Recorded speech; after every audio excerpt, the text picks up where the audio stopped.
Gorilla Budgeting allows you to format your header in many different ways. To access the budget header information, from the Setup pull-down menu, select Header.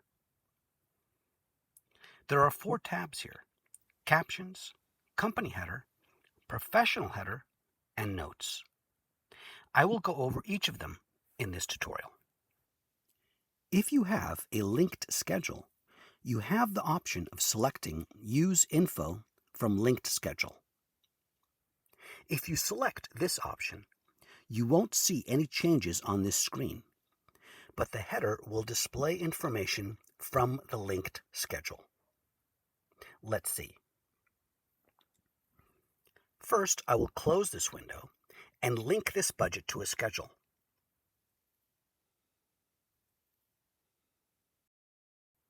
I'll go to the manager, select the linked schedule, and go to Logo. Here, in this display box, is the header for the schedule. Let's close this window and go back to the budget. When I print a top sheet report, notice that the header displays the linked schedule header and not the header specified in budget headers. To check, I'll go to the budget headers, and as you can see, the header shown here is different than the one printed on the top sheet. If I select Use Info entered here, then print a top sheet, you can see that the header displays the information specified in budget headers. Let's now add a logo to this header. Go back to Headers and select the plus button here to add a logo.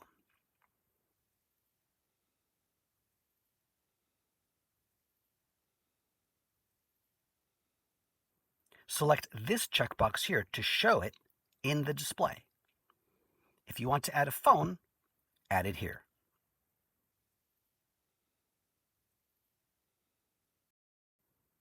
Let's take a look.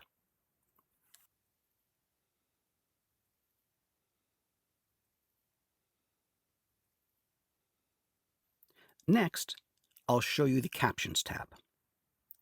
This is useful if you want to enter crew titles and crew in your budget header.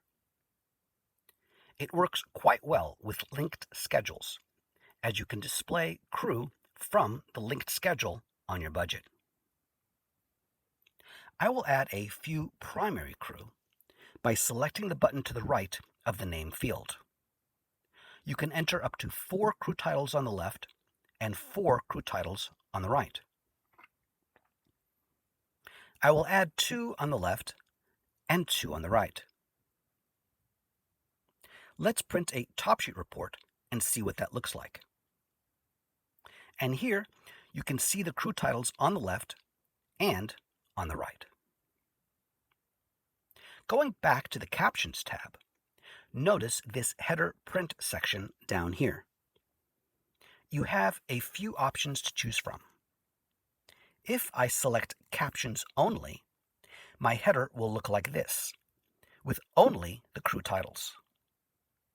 If I select None, then only the title of the budget will appear in the header.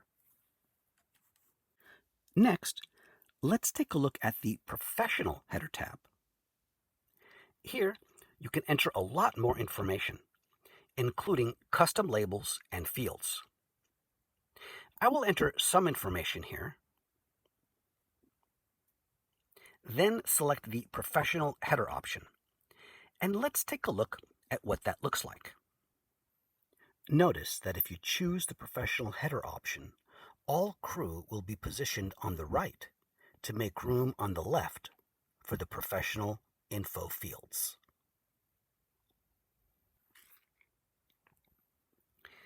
If you print a classic detail report, then all that information will print on the first page or the budget summary page, and the actual top sheet will display on the second page, and then the detail of the budget will display on all subsequent pages.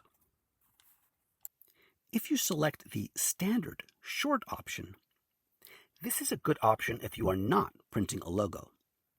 So if I try to see what this looks like right now with the logo checked, you can see that the header info overlaps the crew titles. This is because I selected the short option. Going back, if I deselect the Show Budget logo checkbox, this will push the header info up, thus giving enough room for the crew titles to appear. So it's a good idea to play around with these options to get the look that you want for your budget header. Lastly, let's look at the Notes tab. Anything entered here will appear on the bottom or at the very end of the budget. That's a wrap. Have a great shoot.